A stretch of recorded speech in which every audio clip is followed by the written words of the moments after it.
कृष्णाय वासुदेवाय हरे परमात्मने प्रणतक्लेशनाशाय गोविंदाय नमो नमः। ओम किं नूनां सहस्राणि जपते च पुनः पुनः यानि नमानि दिव्यानि तानि च केशव मदस्सं घोरं वारं च वमनं च जनार्दनं गोविन्दं पुंडरीकाक्षं माधवं मधुसूदनं पद्मनाभं सद्राक्षं वनमाली हलदं गोवर्धनं हरिकेशं वेङ्कटं पुरुषोत्तमं विश्वरूपं वासुदेवं रामनारायणं हरिदामोदरं श्रीवेदां गरध्वजम् अनन्तं कृष्णगोपालं जप्तुनास्ति पातकं गावं कोटिवणतस्यास्म्यवतस्य च कन्यदां सहस्राणं फलं प्राणभ्रोति मानवा अमावस्या पूर्णमासी च संध्या काले समनित्यं प्रातःकाले च मध्यं च जपनित्यं सर्वपाप प्रमुच्यते। श्रावण मास शुक्ल पक्ष की पुत्रदा एकादशी महात्म्यम। युधिष्ठिर ने पूछा, मधुसूदन, श्रावण के शुक्ल पक्ष में किस नाम की एकादशी होती है? कृपा मेरे सामने उसका वर्णन कीजिए।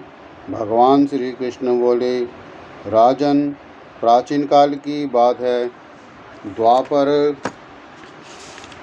द्वापर युग के प्रारंभ में समय था। महिष्मतिपुर में राजा महिजीत अपने राज्य का पालन करते थे, किंतु उन्हें कोई पुत्र नहीं था, इसलिए वह राज्य उन्हें सुखदायक नहीं प्रतीत होता था। अपनी अवस्था अधिक देख राजा को बड़ी चिंता हुई। उन्होंने प्रजा वर्ग में बैठकर इस प्रकार कहा, प्रजाजनों, इस जन्म में मुझसे कोई पातक नहीं हुआ। मैंने अपने खजाने में अन्यास से कमाया हुआ धन नहीं जमा किया है। ब्राह्मणों और देवताओं का धन भी मैंने कभी नहीं लिया है। प्रजा का पुत्रवत पालन किया है। धर्म से पृथ्वी पर अधिकार जमाया तथा दुष्टों का वे बंधुओं और पुत्रों के समान ही क्यों ना रहे हों दंड दिया है। श्रेष्ठ पुरुषों का सदा सम्मान किया है। किसी को द्वेष पात्र नहीं समझा। फिर क्या कारण है जो मेरे घर में आज तक पुत्र उत्पन्न नहीं हुआ? आप लोग इसका विचार करें। राजा के यह वचन सुनकर प्रजा और पुरोहित के साथ ब्राह्मणों ने उनके हित विचार करके गहन वन में प्रवेश किया। राजा का कल्याण चाहने वाले सभी लोग इधर उधर घूमकर ऋषि सेवित आश्रमों की तलाश करने लगे। इतने नहीं उन्होंने मुनि श्रेष्ठ लोमवश का दर्शन हुआ। लोमवश जी ने धर्म के तत्वज्ञ, संपूर्ण शास्त्रों के विशिष्ट विद्वान, दीर्घायु और महात्मा हैं। उनका शरीर लोम से भरा हुआ है। वे ब्रह्मा जी के समान तेजस्वी हैं। एक एक कल्प बीतने पर उनका शरीर एक एक लोम विचरण होता है, टूटकर गिरता है, इसलिए उनका नाम लोमवश है। वे महामुनि 3 कालों की बात जानते हैं। उन्हें देखकर सब लोग बड़ा हर्ष हुआ। उन्होंने निकट आया देख लोमवश जी ने पूछा, तुम सब लोग किस लिए यहाँ आए हो? अपने आगमन का कारण बताओ। तुम लोगों के लिए हितकार कार्य होगा, उसे मैं अवश्य करूँगा। प्रजाओं ने कहा, ब्राह्मण, इस समय महिजीत नाम वाले जो राजा हैं, उनका कोई पुत्र नहीं है। हम लोग उनकी प्रजा हैं, जिनका उन्होंने पुत्र के भांति पालन किया है। उन्हें पुत्रहीन देखकर उनके दुख से दुखित हो हम तपस्या करने दृढ़ निश्चय करके यहाँ आए हैं।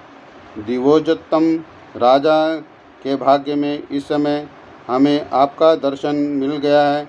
महापुरुषों के दर्शन से ही मनुष्य के सब कार्य सिद्ध हो जाते हैं। मुने, अब हम उस उपाय का उपदेश कीजिए जिससे राजा को पुत्र की प्राप्ति हो। उनकी बात सुनकर महर्षि लोमस 2 घड़ी तक ध्यान मगन हो गए। तत्पश्चात राजा के प्राचीन जन्म वृतांत जानकर उन्होंने कहा, प्रजावृंद सुनो, राजा महिजिद पूर्व जन्म में मनुष्यों का खून चूसने वाला धन वैश्य था। वह वैश्य गांव-गांव घूमकर व्यापार किया करता था। एक दिन जेठ के शुक्ल पक्ष में 10वीं तिथि को जब दोपहर का सूर्य तप रहा था, वह गांव की सीमा में एक जलाशय पर पहुंचा। पानी से भरी हुई बावली देखकर वैश्य ने वह जल पीने का विचार किया। इतने ही में वहाँ बछड़े के साथ एक गौ भी आ पहुंची। वह प्यास से व्याकुल और ताप से पीड़ित थी, अतः बावली में जाकर जल पीने लगी। वैश्य ने पानी पीती हुई गाय को हाँक कर दूर हट कर दिया, स्वयं पानी पिया।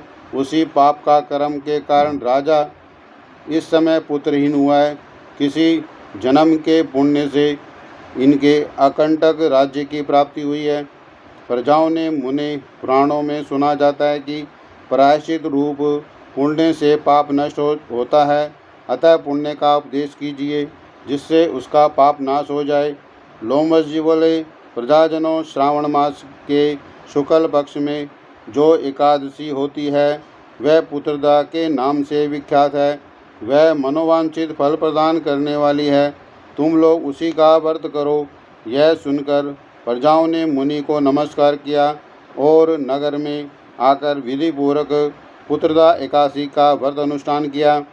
उन्होंने विधिपूर्वक जागरण भी किया। उसका निर्मल पुण्य राजा को दिया। तत्पश्चात रानी के गर्भ धारण किया और प्रसव का समय आने पर बलवान पुत्र को जन्म दिया। इसका महात्म्य सुनकर मनुष्य पाप से मुक्त हो जाता है तथा यही लोक में सुख पाकर परलोक में स्वर्ग को गति को प्राप्त होता है।